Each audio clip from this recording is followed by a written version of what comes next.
Hello everybody, thank you again for watching my channel, Cage Combat and Fitness. So I got a treat for a video today. Again, I'm going to try to not make it too long and get straight to the point, because I know all you guys are busy. So here we go. Today's video is, who would win, Bruce Lee or Chuck Norris? Today we're about to find out. Okay, so let's dissect this. When I say Bruce Lee versus Chuck Norris, I'm referring to both of them during their prime, while they were both alive. Now, we all know the famous fight scene from where Bruce Lee fights Chuck Norris. So, I know in different countries the movie has different names. So, I believe it's Return of the Dragon. So, in this movie, obviously Bruce Lee wins. He beats Chuck Norris. Chuck Norris is the antagonist. It's a very honorable fight. Hopefully there's no spoilers. If you're a martial artist by now, you've seen that fight scene. But let's dissect to see who would actually win. So, we have Bruce Lee and Chuck Norris during a time where they're both alive, in their prime. So let's rewind a little bit. Now I'm not gonna go too far into going to a history lesson. We know that Chuck Norris started doing martial arts when he was in the service, when he went to Korea. And we also know that Bruce Lee, before doing martial arts, he was a child actor who was who wanted to become a better fighter because he was being both bullied and was kind of a bully himself. So that already can kind of give you an idea. Not saying because Bruce Lee started training sooner that he's the much better fighter. That's not what I'm trying to say. What I'm trying to say is, look at the reasons for the fighting. After Chuck Norris learned karate, taekwondo, tang sudo, judo, jiu-jitsu, you name it, first thing he did was he applied it to competition.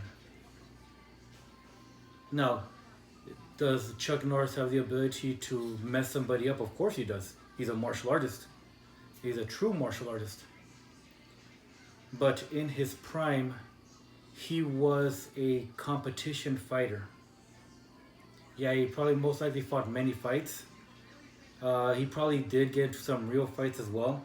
I've done some research, but normally what I found out is that Chuck Norris is a combat fighter in competition.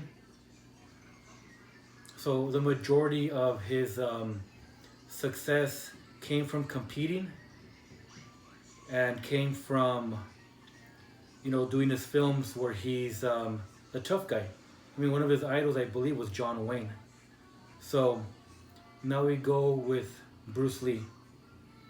Now, if you watch my previous video on Bruce Lee, Yip Man, and Wong Chun Lung, you know that Bruce Lee's main objective was to win fights. It wasn't to compete. It wasn't to build up his skill to get a black sash or a black belt. It wasn't to finish a martial art completely. It was to dissect the martial art he was training in and get what's effective. His purpose was to win fights the way a street fighter wins a fight. Knock out your opponent, subdue them, make them stop. And if you are to investigate Bruce Lee, there's a lot of off-screen fights he's been in where he's been challenged by martial artists. And Bruce Lee usually came out on top, mostly came out on top, fighting stuntmen, fighting individuals claims to be from the triad, fighting Bolo Young off camera, and training with Chuck Norris. And I say training with Chuck Norris because the history we know about them is that they trained together. So now there is a back and forth where each one would share each other's philosophies when it came to fighting. Bruce Lee back then was more of a lower kicker. I mean, if you look at Wing Chun, a lot of the kicks are more shadow kicks, shadowless kicks where you aim to the knees, inside the thigh, to the groin, really effective movements. And then you have karate, you have taekwondo, tang soo do, where a lot of those kicks are more aerial kicks. They're higher. Now, there's nothing wrong with high kicks. I love high kicks, actually. When I started doing martial arts, that's the thing I want to learn the most. And one thing I say about training with high kicks is that train yourself to kick to the face. Not because you should plan to kick to the face, but because your legs should be trained to kick that high so that when you kick lower, it has more power, it has more speed, and it has more balance. So now we have two fighters. We have Bruce Lee, we have Chuck Norris. Two very credible fighters, credible martial artists of their time. And you ask yourself, who would win? Now, some people label this fight as a David versus Goliath, meaning Chuck Norris outweighs Bruce Lee. But if you were to ask me, I'd question who the Goliath is. If we're going on weight, then yeah, that's Chuck Norris.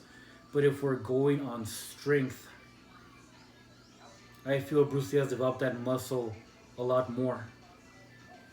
Now again, before I get into who the winner would be, I'll give a personal experience of mine.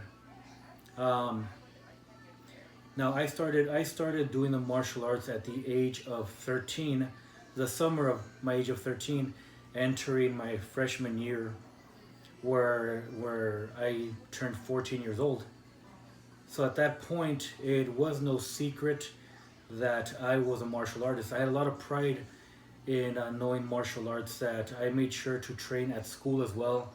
I made sure to for people to know that I practiced martial arts.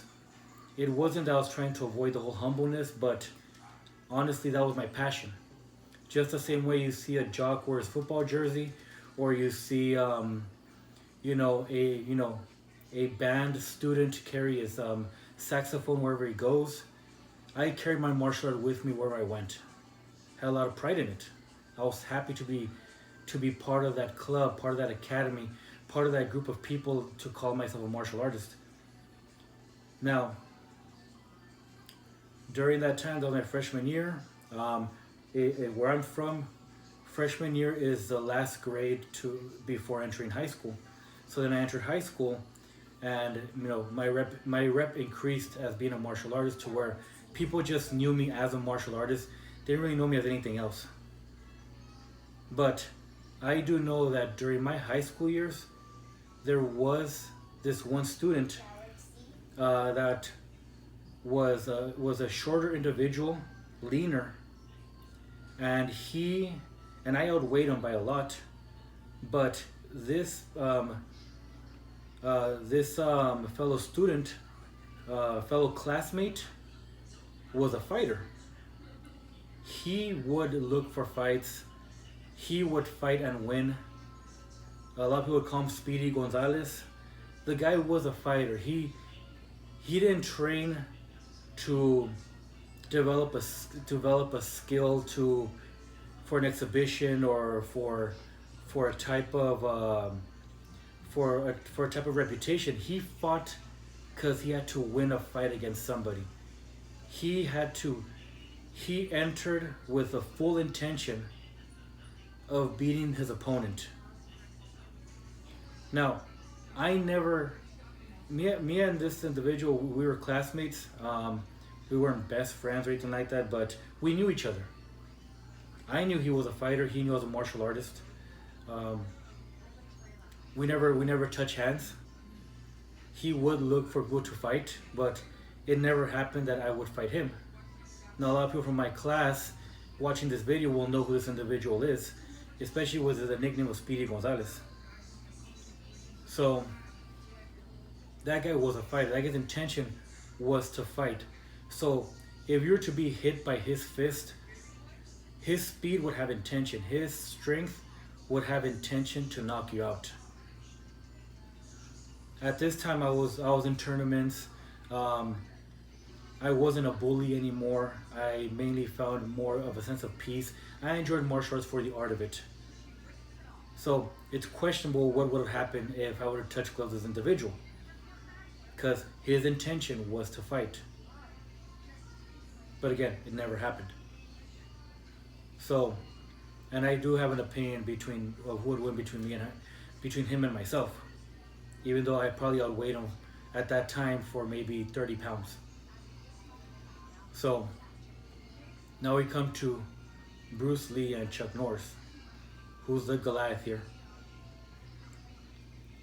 Chuck Norris is back then during his prime was a competitive fighter, tournament fighter, very good at what he did.